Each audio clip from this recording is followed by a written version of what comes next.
Hey, everybody. Welcome to another episode of the Investor Frame podcast. I'm your host, Paul Sparks. And on this show, we ask successful real estate investors and business owners to share their stories so that we can all learn from their experiences and get closer to the things that we want in life. Today, I'm here with one of my good friends, Matt Hoover. Matt is a fix and flipper. Now he's getting into self-storage. He owns a gym and a restaurant, and he's based out of Memphis, Tennessee. He's doing all sorts of cool stuff. He and I have become really close over the last few years, so I am thrilled to bring him in to share some of his experiences and stories with you guys on how he uses the Certainty operating system to get closer to what he wants. So welcome in, Matt. It's great to have you. Hey, man, glad to be here. When you first started this, I thought a successful real estate investor. I was like, who's he talking about here? Is he got the wrong guest on today?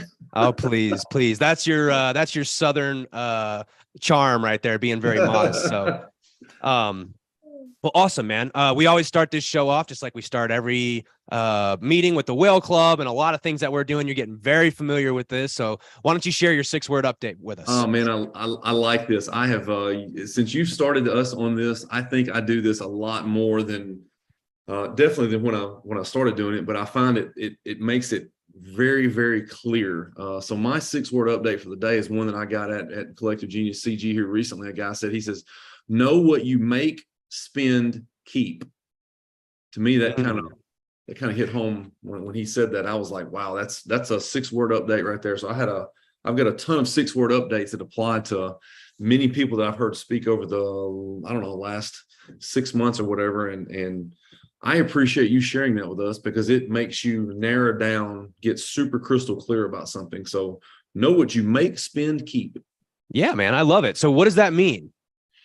I think it correlated with another 6-word update that I heard Mr. Jimmy Vreeland say is do not be an Excel millionaire. In other words, know what you're making, obviously, know what you're spending, it just is important, and know what you're keeping, basically, so you have clarity on the direction your business is going. Are you getting closer to what you want, or is it just trying to get more, the closer versus more principle that you talk about a lot? And it basically it's just an informative set of numbers to keep you in a straight line and going in the direction of getting what you're wanting to get.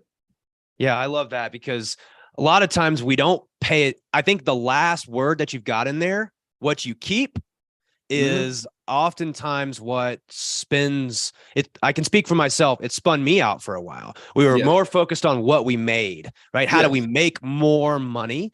But obviously this whole financial certainty thing starts to fall apart if you're not paying attention to what you're actually keeping. Correct. And I think it's one of, I think maybe you and I are similar. I know a lot of guys that I've talked to that are in the Whale Club and investing in real estate. We're just looking for the next opportunity. You know what I mean? We're not concentrating on all the fine details and whatnot. And I'm guilty as charged, man. I don't even know if today I'm 100% confident that my books and all of the stuff that I'm doing in my businesses are not up to par where they need to be. But it's very important. So it kind of drove home in my mind that, I need to tighten up. I've heard many people say that too over the course of the last couple of weeks. Tighten up, know what's going on. Yeah. I mean, it's just, it seems obvious when you say it out loud. Like in order to have financial certainty, you have to have your finances dialed in. But how many of us entrepreneurs just err on the side of, I'll just go sell more? Right. I'll just sell my way out of this situation. I mean, I've been guilty of this my entire career. This is the curse of the salesperson, is just like, doesn't really matter. I'll just go sell another deal and we'll catch back up. Yeah. Let's catch back up. I've had many discussions with, the answer is sales, right? But you have to know where it's going. Like we all can do a deal, right? But it's what happens after the fact when that money goes into your account and whatnot. What goes on after that, right? Yeah. And I'm just not good at that, man. I've got to get better, and I plan on. That's one of my biggest goals of this year is to know my books, man. Know more than I know now. Let's put it that way. Yeah. Well, and you are going through this most recent group of whales, and this is part of what we're going to be really digging in as a group is to really understand our own finances, like part of the solvable problem, which we're going to get through. It's really hard to know if you can't tell where you're at. I mean, how do you know what decisions to make? You're just sort of flying blind. And so it's critical to have that. I'm just as guilty as anyone else. And this is part of where it takes a little bit of a community of people, because most of us entrepreneurs are geared towards sales, and let's just sell our way out of these holes that we get ourselves in, as opposed to how do we prevent bad things from happening in the first place. Correct. Absolutely correct. It's kind of like we're a ship without a rudder. We've got this huge ship and we have no rudder, so we really don't know where we're going, which means that we're definitely not going to get where we need to be. And that's one thing too. I've been very fortunate to hop on. My newest employee is my wife, and my wife is super organized. She is super organized. We were actually having a conversation about QuickBooks, or is it Quicken? QuickBooks. See, there you go. I don't even know which one it is. I don't even know which one it is, Paul. That's embarrassing. Is it QuickBooks or is it Quicken? Whichever one. Like, we were talking about that and how in the past it's been a successful tool for us, and she was excited to learn more about that. And I was just like, that makes my head hurt just thinking about it. Yeah. Well, okay. So I want to back up for just a second, because you and I have started using this 6-word update in a lot of other areas. And it was funny because we were both at Collective Genius, and I was hoping you could tell a little bit about maybe some of the case in points where you've used 6-word updates to help your understanding of different things. You have a cool story with that. You mind telling that? Sure. Yeah. So first of all, I don't even know if I shared this with you. I've started doing this with, in my fitness center. I have a lady that's, she's a rock star, right? She's been a godsend for me. And that's one of the things that I taught her, several of the things, like I've got it written down here in multiple pages in my journals: the least amount of risk, least amount of effort, most amount of options type deal. I shared that with her, and you could, anytime when I throw something like that, I think her reaction is the same as mine. Right. So when I said, hey, I want you to give me a 6-word update that summed up this weekend or Monday, which is normally a crazy day in the fitness industry, and you could see her eyes go up and to the left, and like all of a sudden her brain starts going. So I've applied that, and I think it makes her get more specific with everything that's going on with her goals and her aspirations. So as far as the 6-word update, I mean, what you said, what story were you talking about, man? I'm drawing a blank. Well, just how you've been using it and applying it. That's a great example. We were using it at Collective Genius as well, right? When someone gives a presentation. Sure. So I would listen to the presentations, and I would write a 6-word update for every presentation. We do what's called hot seat presentations, those of you that are not in Collective Genius, and you basically bring something to the table that is a give. And every time you would have a give, then what I would do is I would write 6-word update with every single person. And I just wrote them down, and it basically gave me a good summary of what that person was talking about. I mean, and actually my 6-word update for today was one of those, from one of those hot seat presentations. And I love it because it's hard to remember everything. You're taking notes and you're going back, but like realistically, it's been what? I don't know, 2 or 3 weeks since we were in Clearwater together, and I don't remember all the details of all this stuff, but I look back in my journal and I can see here's 6 words for that person's presentation. And it's like, oh, right. I've got one right here. This is a funny one, Paul. I'll share this one with you. Albert Wu was on it. He was talking about how he got it in the rental property. And my 6-word update for him was: location is key. Grandma knows best. That's great. That's great. Shout out to Albert. Falbert. I love it. Falbert, that's right. Well, okay. So let's start talking a little bit about your understanding of the solvable problem, because you, like me, we've got a bunch of different things that we're doing. We were talking about, you've got your home buying business, you've got your self-storage, you've got all these different things that you're doing. And you've been with me in the Whale Club since it started. You were in one of the first 10. And when Dan started teaching us all of this solvable problem stuff, I'm curious, to hear your experience with that over this last year as we've been using it, how you're thinking about the solvable problem, how you're thinking about using your businesses to help you get closer to the things that you want in life. Well, it's interesting to say that. I think the one that made the most impact on me was the least amount of risk, least amount of effort, most amount of options. That right there was ingrained when we went to Denver for your little get together. That was the one that made the biggest impact on me, because what it does is it makes you think. I think all of the certainty principles that Dan throws out and teaches, and that you're teaching as well, it just makes you think. It makes you look at it from different perspectives and realize that there is a way, if you follow these rules and don't, I guess, what is it? Don't blow yourself up is the phrase I was trying to think about. So with this, the thing that I liked about it is that your solvable problem is, in my eyes, is a number. Like, what is that number to solve this particular problem? And then you can have other solvable problems that are another number or from another business or anything like that. The thing that appeals to me about this the most with what you're doing is with the business treasury. To me, that it's not only a business principle, it should be a personal principle, if you will. It's something that anybody can do once you get past the thought of what it actually is, right? To me, those couple things there kind of hit home and all came together, and it was like an aha moment for me when I was like, wow, this is fantastic. Well, it plays back into your 6-word update, which is like, sure. I forget exactly what you said, but it's like what you keep. Correct.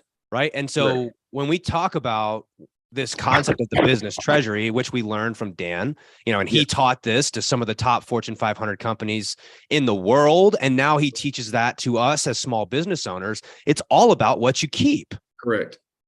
Absolutely. Because if you're not, it's almost like my dad used to use a phrase, still does to this day, is you're just spinning your wheels, right?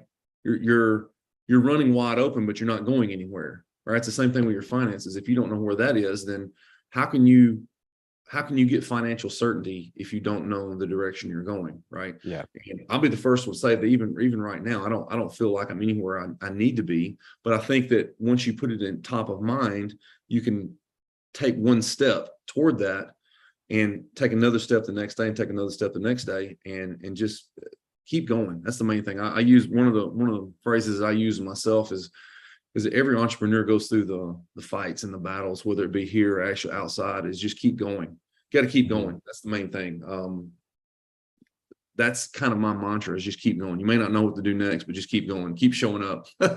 All right. Yeah, I mean, that's for sure. And so what is your understanding of the business treasury? Do you mind explaining what that is for those who may not have ever heard that term? Yeah, be glad to. My viewpoint is it's basically a way that you can, I look at the business treasury almost like a rental property. And it's one of these things where you can put X amount of dollars into this business treasury, and it spit off a yield that allows you to continuously draw on that money that you've put in. So I look at it as a rental property from the point of view of the crypto world. For those of you that are new to this game, so to say, I look at it as a point of view where you can create a yield from combining cryptocurrencies that allow you to pay for a lot of your business expenses, right? You talked about that from that was day one. That was probably the first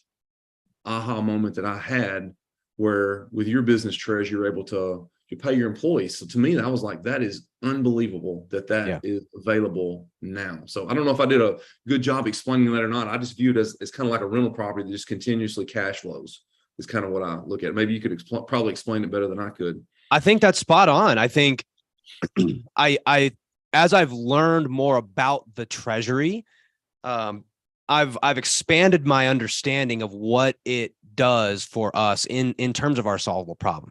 So we call it the business treasury. And we found this really cool strategy where we can take cash that was sitting in our bank, right? That's really not earning us anything. Nothing. And we can allocate it into different investable opportunities where it can now kick off enough cash flow to support either the you've called it the personal treasury. You have a business treasury, maybe you have a personal treasury. Correct. And the whole idea being, well, if you have a business that has an operating expense, let's say it's $10,000 a month to operate that business. Well, what if you could create enough cash in your business that was earning enough income to be able to offset those expenses that you're paying? That's the concept of a business treasury. Well, it brings it back down to zero. I mean, your expenses are covered, so to say, right? And if you can do this in a business and you can do this, in your personal life, why could you not help other people do the exact same thing? Why could you not help a nonprofit or a church do the exact same thing, right? So I might have used this example the last time that we talked, but when I donate to my church every week, I donate anytime that I sell a house or any type of transaction. I always give always tithe to my church. So my thought process was, okay, if I'm donating this money to my church, they're going to use this money one time for something, as they should. But what if I put this in a business treasury and then it started spitting off a little bit of yield, a little bit of yield, a little bit of yield. And next thing you know, that number grows, that number grows, that number grows. And that church has its very own business treasury of money that can continuously give to the church. Would that be better? Or would it just be good for me to give my church $10,000, right? Mm-hmm. So in my eyes, it's a better option to put this in a business treasury and give the church the yield. Just give it to the yield and keep adding to it, because that $10,000 base doesn't go away. So that's just my Southern redneck point of view of it, and I just see it as it can be a benefit to everybody that is open to the concept of the business treasury. Yeah, and what you're describing is, the solvable problem is, it takes a lot of clarity, right? So in order to be able to say, well, hey, I want to tithe 10% of my earnings to the church, and you want to be able to endow that forever, right? So that, like, not only do you, when you give money to them, that money is now earning additional money and additional money. And these are all just financial principles and tools that we've learned from Dan. And when you say it out loud, it almost sounds like, well, duh. Yeah. Like, well, duh, that makes sense. Instead of just like taking the money and spending it, it's like, well, that's the same reason we buy rental properties. Correct. It's the same reason we do a lot of these things. All we're suggesting is take this and build it holistically into your entire life, right? Correct. And use these things, use the money as a tool to help you get more of the things that you want. In this case, it's about giving back to your church. Correct. So I think that's fantastic, man. And you and I, we're both basketball guys. I mean, you're 6'8". They can't quite tell it on this screen right here. And in fact, I was reading your bio, and I don't think I knew this specifically, but you played 2 years in NBA Summer League. I did, yeah. That's incredible. That was an experience, to say the least, because you get there and you're excited to have the opportunity, right? And you show up at the gym, which was the Pyramid at Long Beach State. And you walk out on the court and you see guys on the court that you've seen play on TNT and TBS. When you walk out and you see Anthony Mason standing right across from you and Bruce Bowen, Defensive Player of the Year, like, I see these guys as guarding Kobe and guarding Jordan, and I'm like, they're standing right in front of me. So that was the experience of it on. Probably the most, like, oh my gosh moment was we walked out on the court one day and I just happened to look up in the stands, and Phil Jackson was sitting in the stands, and I'm like, oh, this is real. This is the real deal. That's incredible, man. But it was an experience, because it's almost like anything that we do in the real estate world, though, right? I got a chance to see how good these guys really were, and see kind of the gaps in my game, kind of like you'd see the gaps in your business for a real estate investor, or any business for that matter. You kind of you got a level of par, if you will, that you had to raise your game in order to get on their level, or there was no chance. So it was an eye-opening experience to me, and I wouldn't trade anything for it, man. Guarding Anthony Mason this dude's my height, and he was about this wide, 300 pounds. Oh, he was 300 pounds, and he had guard skills. It was ridiculous. It's absolutely ridiculous. Wild. Well, that's awesome. I mean, the experience is so cool, but when you're playing at that level, it's like highly competitive. Very. And you and I, we show up, and I've played basketball quite a few times together now, mostly at the Collective Genius events that we go to, and we go out and we play pickup ball. And I want to contrast that scenario that you played, in that very competitive, structured, world where you are, you're trying to compete with all of these different people. Correct. But you don't play basketball like that anymore, do you? No, not at all. Not at You're all. right. And you and I have talked about this analogy many times. And, I've articulated that my solvable problem has a lot to do with, I want to be able to play business the same way that we play pickup basketball. Oh, that's wonderful. And it's like, I played competitive sports just like you did for a long time. And it's exhausting. There's just constantly, like, it's fun. I get that. But now the way that I think about my solvable problem is that I want to get to a point where we've gotten like so much financial certainty in my life that I can go out and play business the same way that we play pickup basketball. Oh, that's wonderful. What we mean by that is, like, you and I don't sit there and stress out about what team are we going to be on. Like, correct. We go out there and we play really hard in the game. I mean, I saw you slam a basketball down screaming because you lost a game, right? Which was hilarious. I'd never seen you react that way, first of all. But the funny thing is like 15 minutes later, we're sitting at breakfast and just, having a good old time. It's not like the whether we won or lost in those games carried through to the rest of our day. It didn't impact us at all. Correct. But when we're in the game, we're playing hard. We're very competitive. Correct. And that's sort of the scenario that I think about when I think about my solvable problem. It's like, how fun is that? I love basketball so much, but if it was competitive, like the way that you were describing your NBA career, I'm over that now. Like, I don't want to play business that way anymore. I want to play it because I have such a love for the game. Correct. Yeah, that's one of the best analogies I've heard. When I first time I heard you say that, I was like, that is a position where you have the ultimate financial certainty. I mean, finances would be the least of your concern. You do things because you want to do them, right? And you're not having to stress, like you say, of trying to get to the NBA. You're trying and trying and trying, right? Your financial certainty is you're an NBA All-Star. Right now, your next move is, am I going to be in the Hall of Fame type deal? So when you described that to me for the first time, I was like, man, that is a wonderful concept. That what if we could all get to that point, right? Yeah. And then the next thing you know, I heard a guy say the other day, he goes, man, when you get to a certain level of success, you need to drop the ladder down and let somebody come up with you, bring somebody up with you, right? What if we were to get to that point and all we're doing now is helping other people succeed in their businesses and their lives, and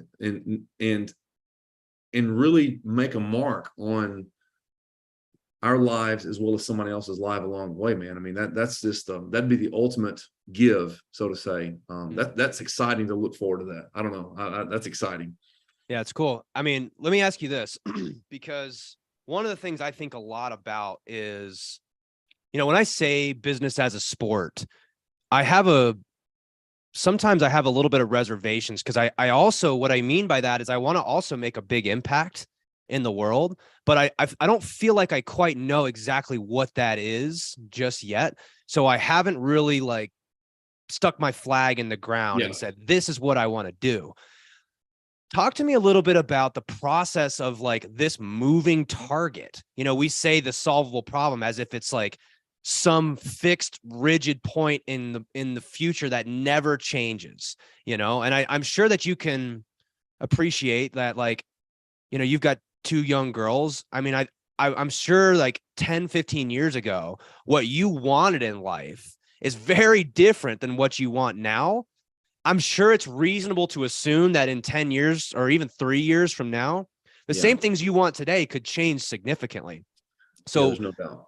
How do you handle that? And what would you say to somebody that is struggling to maybe figure out, like, I don't know what my solvable problem is. I don't know what I want in life. I don't know what major impact that's going to be. I think a lot of people can get anxiety around that. Yes, how would you approach that? What would you say to that person? Well, one of the first things that I did, one of the best things that I did as far as is any aspect of my life, personal and business, is get a mentor. I think a person that has number one has been there and done that, so to say, is the perfect person to bounce ideas off of. I've never had a situation where if I had a question that I needed to get answered or a problem that I need to get solved, I've never had a situation where somebody didn't give me an answer when I asked for it.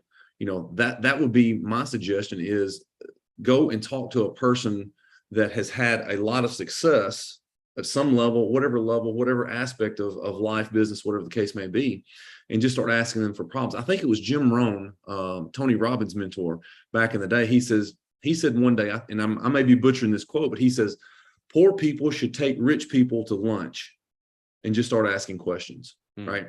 Because maybe that would give some clarity of the direction that they went, and maybe you're going to go on that path a certain amount of time, right?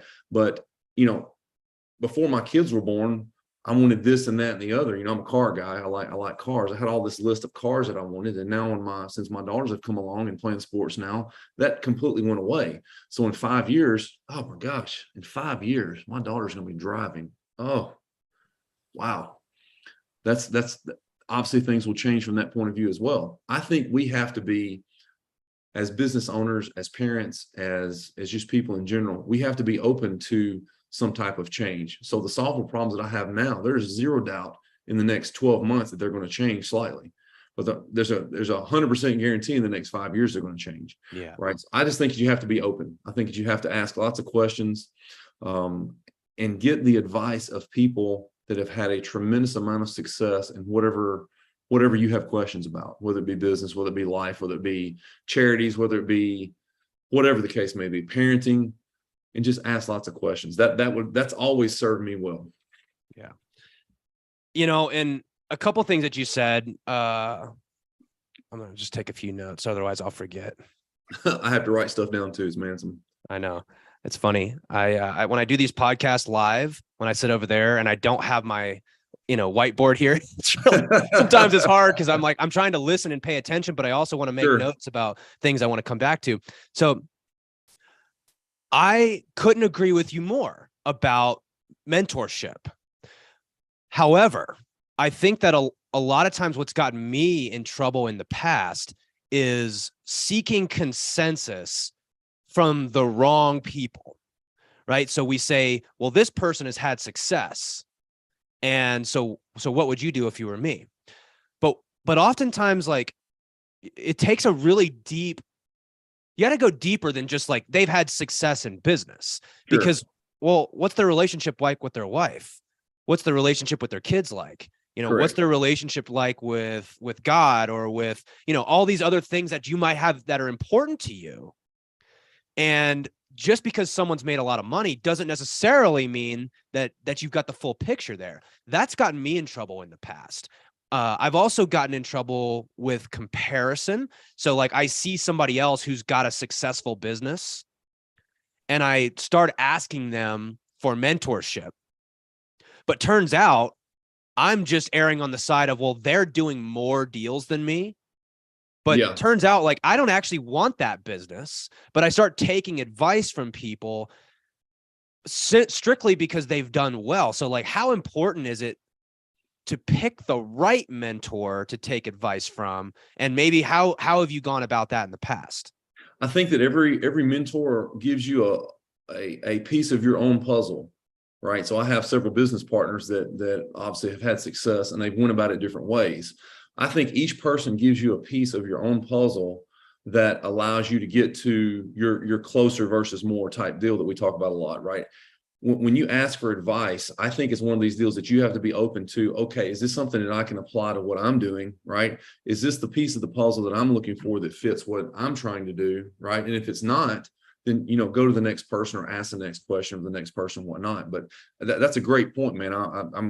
I'm glad that you brought that up, because that is absolutely true.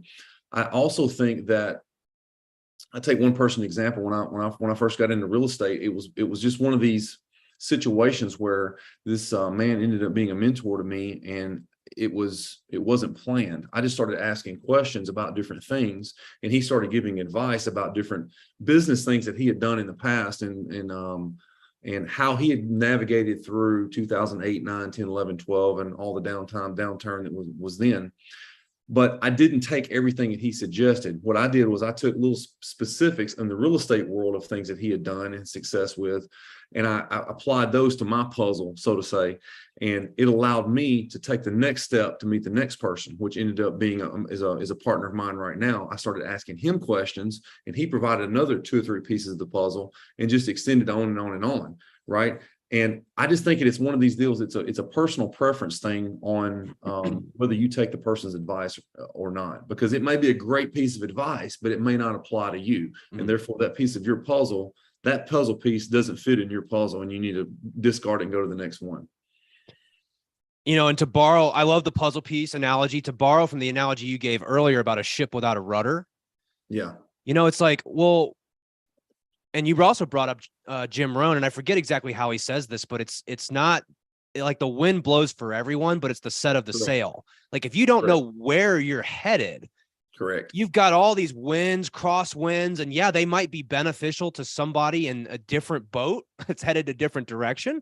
It's not the wind, it's the set of the sail, right? Correct. It's like you have to be able to use this. And so I thought that was great.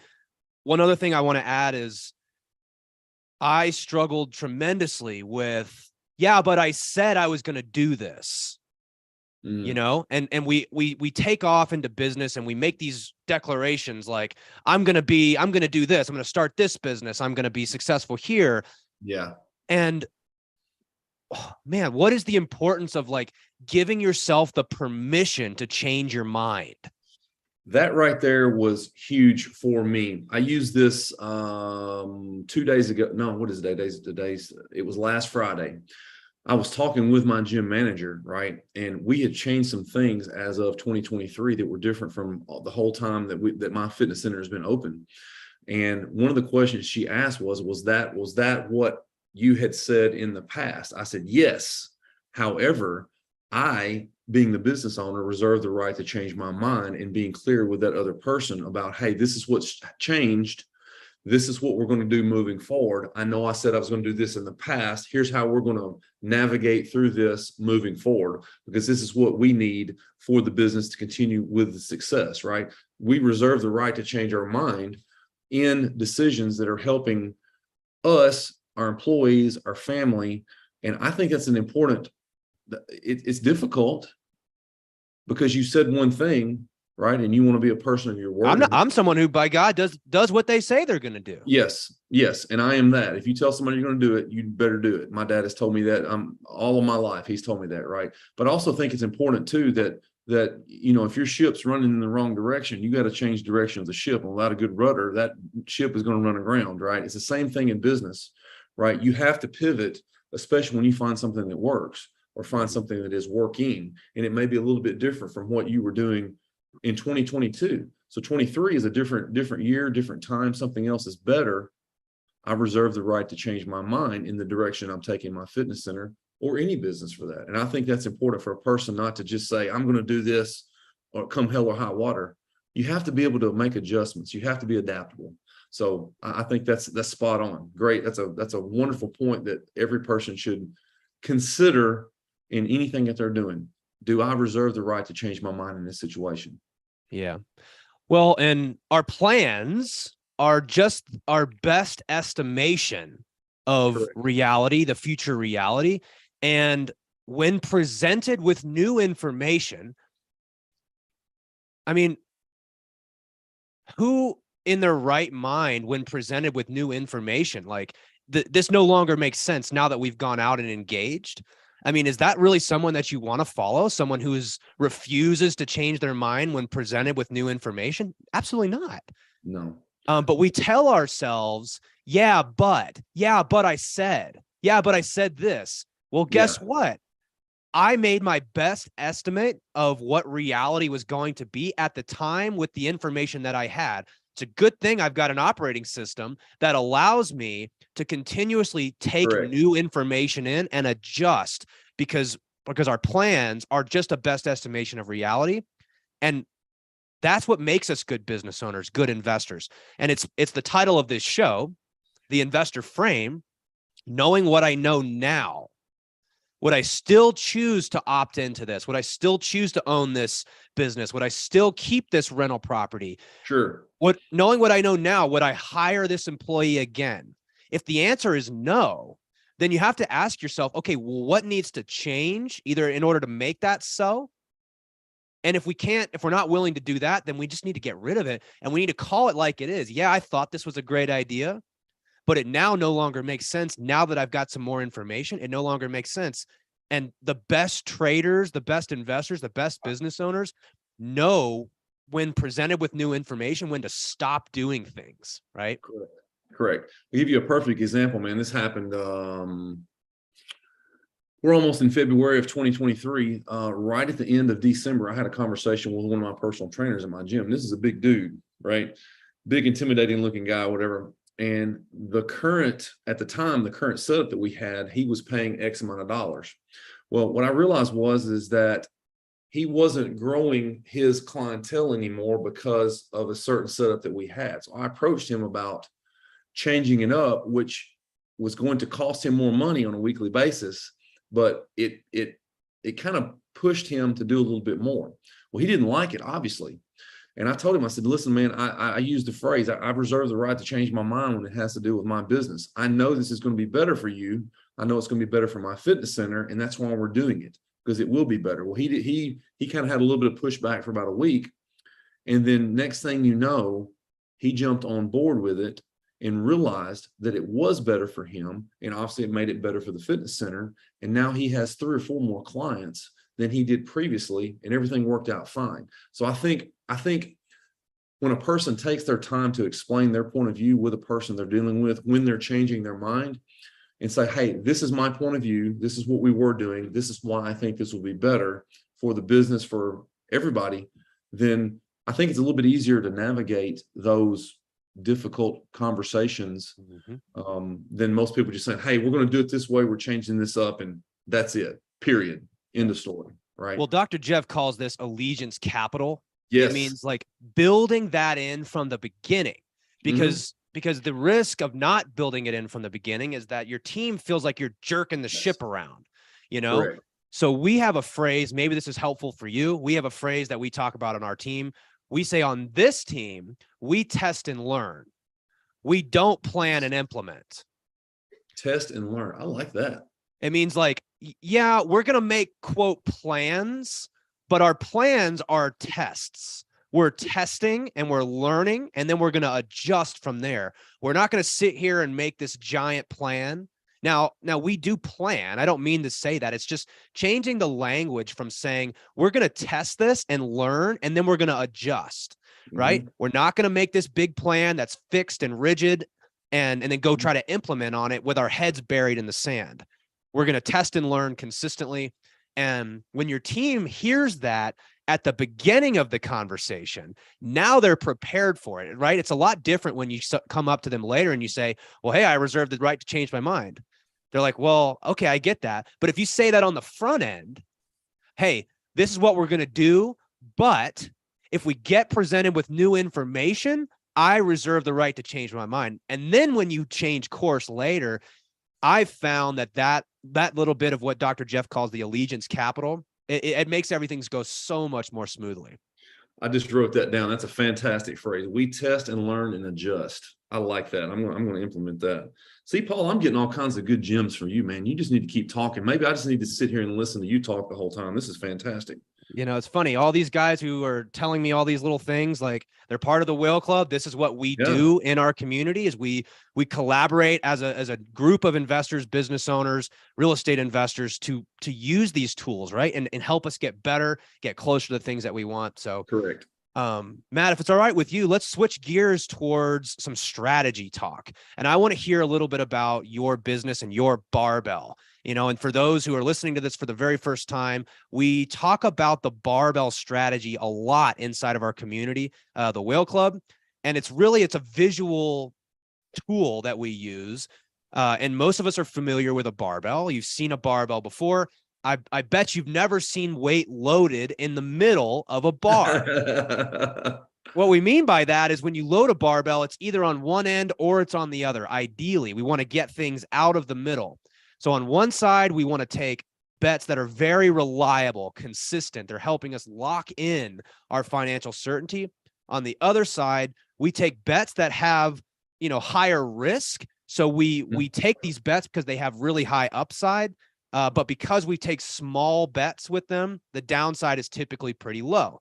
So we want to get things out of the middle, things that if they go well, yeah, that's great. And we might make a lot of money or we might close the gap quicker. But if they go really bad, it could be catastrophic. So we want to get these bets out where there's big upside, but also big downside. So with that being said, tell me a little bit about your barbell and how you think about it. Well, it's funny, me owning a fitness center, there are lots of videos on the social media, whatnot, of people acting crazy. And I would not be surprised if someone did not try to load weight on the middle of a barbell at some point. It's actually ridiculous. I'm a visual guy. I hope it's okay for me sharing this. You can see my barbell right here. That's the visual side of stuff for me, right? And this concept is, even though we've talked about it, it's relatively new for me because I'm still trying to process all this from the point of view of the reliability versus the upside, reliability on one side, upside on the other and whatnot. I think that my rental property is more of a reliability thing so far. It's been good. It's been good so far. Every now and then you have a bad tenant, but I also think that the big upside that I see that's part of my barbell is the blockchain and everything that we're doing in the crypto world. That is a tremendous upside, but it does a lot of this all throughout basically since it's been existing, right? Absolutely. My barbell is I think your job is kind of one of the notes that I made. It's kind of in the middle, kind of be the handle of the barbell. Like, what are we doing? Do you want a job type deal? So as far as that goes, I have those two main ones on each side. I think my restaurant is kind of swaying more to the reliability side because I do have a partner that manages it for me. With the same thing with my fitness center is I have someone running it for me and they're doing fantastic jobs as well. My fix and flip thing, I think some days I think it's reliable. Some days I think it's just a huge upside, just depending on, all the different factors of that. But I think the fix and flip is pushing more to the reliable side because we've got our systems in place of when we buy a property, like the next step. My project manager knows what he's doing from that point of view. But again, some days you have your painter, your flooring person, and your sheetrock person get COVID in consecutive 3 weeks.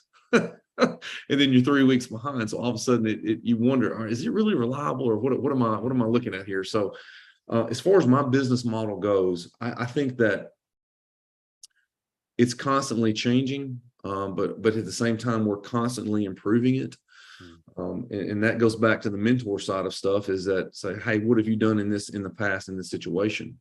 How would you handle this? Hey, Paul, my crypto world is doing this. How have you reacted to this in the past and moving forward with it? So the barbell to me is a wonderful visual that you can really ask yourself a lot of questions. Is this reliable, or is this 100% an upside play? Where is it on your barbell, and where does it need to be?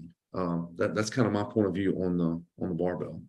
Yeah, and everybody's barbell is different. It's not like this is there's not a right or wrong thing. For me, fix and flips, because some of them can go really well and some of them can go really poorly.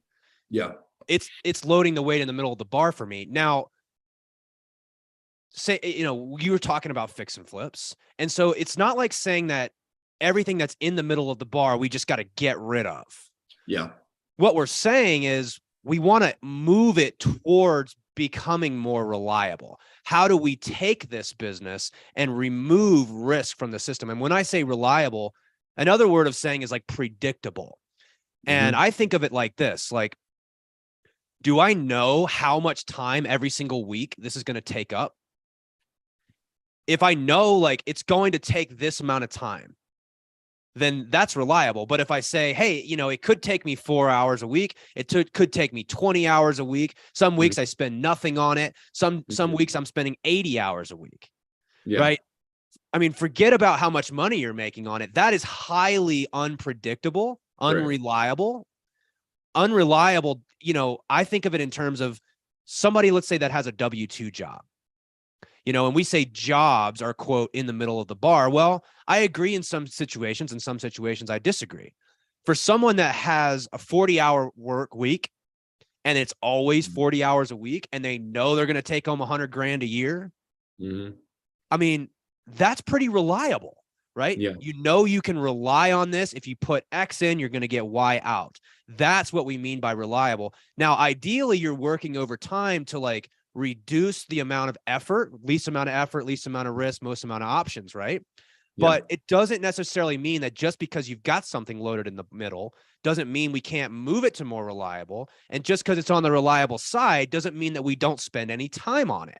It just means that it's predictable, because it's hard to like make other decisions. Can I take my girls to softball practice? Can I be in Clearwater during a Monday, Tuesday, Wednesday? Well, I don't know. How reliable is your business? Yeah, that's right. true. If there's no predictability there, then you can't add on the other things that matter to you in life. Correct. And I think that's another thing too, that if it's not predictable, it's going to cause anxiety. If you don't know within a reasonable amount of time how much is required, then you're automatic. I know I've been in that situation before many times too. We talked about that too. In Dan's book, I've read about anxiety, how anxiety shows up in certain situations. And it's when stuff is not predictable. You don't know how much time, you don't know how much money, you don't know, you're not 100% for sure.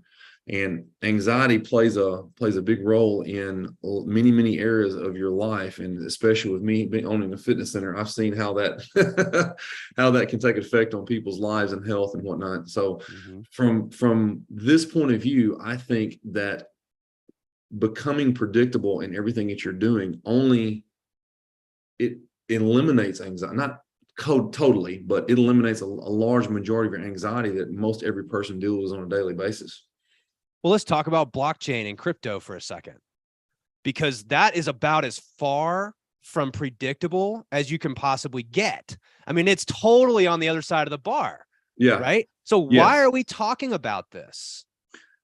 Well, it's funny that you bring that up, because I've the best way that I've explained the crypto world is with the fix and flip of the rental property. And you might be about to say that, whatnot. I see the anxiety showing up and buying a coin low and hopefully selling it high, right? I also see the predictability, or somewhat predictability, of drawing a yield from creating an aspect of cryptocurrency that most people are not familiar with. And that's the thing to me, is the reliability side of it, is you're continuously drawing a yield. So you might have been about to say that, man. I might have cut you off. I apologize, but that's what I see. Is the stress related. I think that so all of this whole barbell framework is not about saying we're not taking no risk.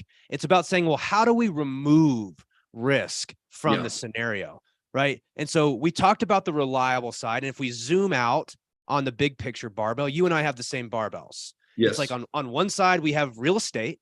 Yes. On the other side, we have blockchain. Yes. And both of them have their place on the barbell, but we're not looking at crypto and blockchain stuff and saying, this is real estate. It's not the same thing. Now, there's certain things that we can do on the blockchain side to remove risk, which we do. We spend a lot of time on that, but it's an upside play.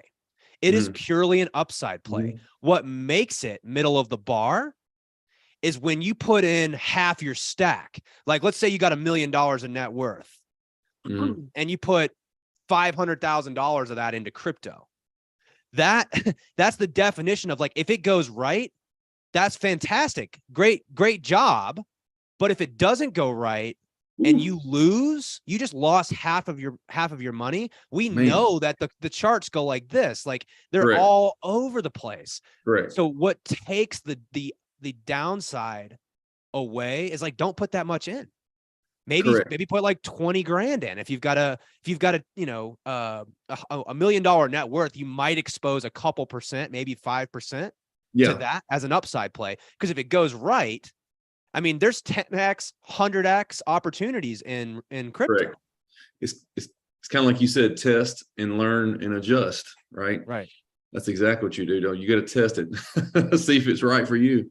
That's right. So we're not sitting here saying that you should be doing blockchain or you should be doing this. All we're suggesting is a good way to approach financial certainty is to have a barbell where you've got both sides of the equation, right? You want to have your reliable plays, but you should also have some upside plays. And upside means asymmetrical to the upside, meaning like if you're right, you win big. If you're wrong, you lose a little bit. And yeah, that sucks, but like that's the nature of making upside plays. That's right.